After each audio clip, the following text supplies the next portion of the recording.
جب پہلی مرتبہ آپ حج پہ جاتے ہیں اور 8 کو احرام باندھ کے مکے سے جب پہنچتے ہیں منا میں، تو جو ہی خیمے کے اندر داخل ہوتے ہیں آپ کو حیرت کا جھٹکا لگتا ہے. بالکل قبر جتنی جگہ ہوتی ہے. 1.5 فٹ چوڑا گدا ہوتا ہے اور 5.5 فٹ لمبا ہوتا ہے اور وہ جوڑ کے رکھے ہوئے ہوتے ہیں. وہاں ہی سونا ہے، اسی کو اٹھا کے نماز پڑھنا ہے، وہیں اپنا کہیں سامان ٹکانا ہے، وہیں کہیں جوتے کو سیڑنے ہیں. بڑی مشکل ہوتی ہے. بندہ جب ایک دم خیمے میں داخل ہوتا ہے تو 1.5 فٹ چوڑا اور 5.5 فٹ لمبا جب دیکھتا ہے کہ یہ میرا بستر ہے.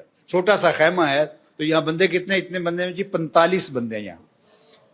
اور وہاں تو پھر جب کروٹ بھی بدلتے ہیں تو دوسرے کے اوپر گرتے ہیں، پاؤں دوسرے کے سر پہ ہوتے ہیں اور ادھر والے کے پاؤں آپ کے سر پہ ہوتے ہیں. اور وہاں آپ نے کتنے دن کاٹنے ہوتے ہیں اور وہ کتنا مشکل ہوتا ہے. پھر واش روم میں جو لائن لگی ہوتی ہے تو وہ کتنا مشکل مرحلہ ہوتا ہے.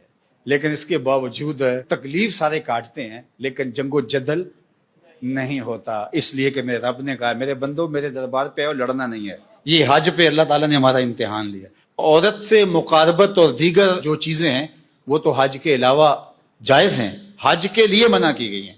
لیکن فسوق اور جدال، گناہ کے کام اور جنگ و جدل، لڑائی، یہ حج کے باہر بھی جائز نہیں ہے، لیکن خاص طور پہ ان کو حج کے اندر بھی منع کیا گیا. چونکہ ہجوم ہوتا ہے اور ہجوم کے اندر لوگوں کا آپس میں لڑ پڑنا، جھگڑ پڑنا، تو یہ ایک عمومی طور پہ ہوتا ہے.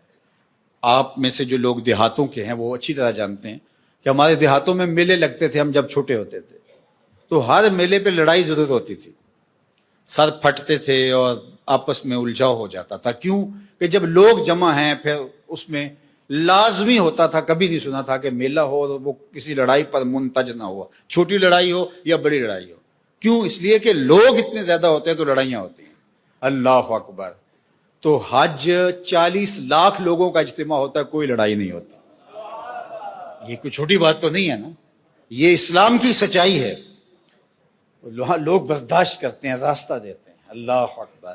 حاجی کے لیے دل میں نرمی پیدا ہو جاتی ہے. تو جہاں 4 لوگ جمع ہوتے ہیں وہاں لڑائیاں ہوتی ہیں. حج سے بڑا میلہ کیا لگ سکتا ہے؟ یہ تو 4,000 10,000 50,000 کا میلہ ہوتا ہے، وہ 40 لاکھ کا میلہ ہوتا ہے. لیکن اس میلے کے اندر لڑائی نہیں ہوتی، اس لیے کہ میرے رب نے کہا ہے کہ ولا فسوق ولا جدال. او میرے بندو تم نے لڑنا نہیں ہے. کہا مالک تیرا حکم ہے، نہیں لڑیں گے. حج پہ ایک اور امتحان لیتا ہے اللہ. وہ کیا؟ احرام کی شرط ہے نا، پردہ دار خاتون بھی ہو اس کو بھی حکم ہے منہ نہیں ڈھانپنا، تیرے چہرے پہ نقاب نہیں آنا چاہیے. اللہ کا گھر کعبہ سامنے، مطاف، وہاں تو بے پردہ عورت بھی جا کے پردہ کر لے، لیکن کہا کہ احرام باندھا ہے تمہارا چہرہ نہیں ڈھکا ہوا ہونا چاہیے، تو چہرہ جو ہے وہ تم نے برہنہ رکھنا ہے. مالک یہ کیا؟ کہا میں دیکھنا چاہتا ہوں کہ میرے بندے میرے گھر کے سامنے آ کے میرا حیا کرتے ہیں کہ نہیں کرتے. یہی تو دیکھنا چاہتا ہوں، ان کی آنکھوں میں شرم آتی ہے کہ نہیں آتی. یہی تو امتحان لینا ہے بندے کا.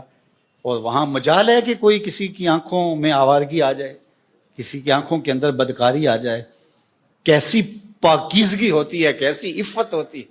یار اپنی بیوی بھی ساتھ ہو تو تم اسے بھی اس نظر سے نہیں دیکھ سکتے، تو پھر کسی اور کی خاتون کو کوئی کیسے دیکھے گا؟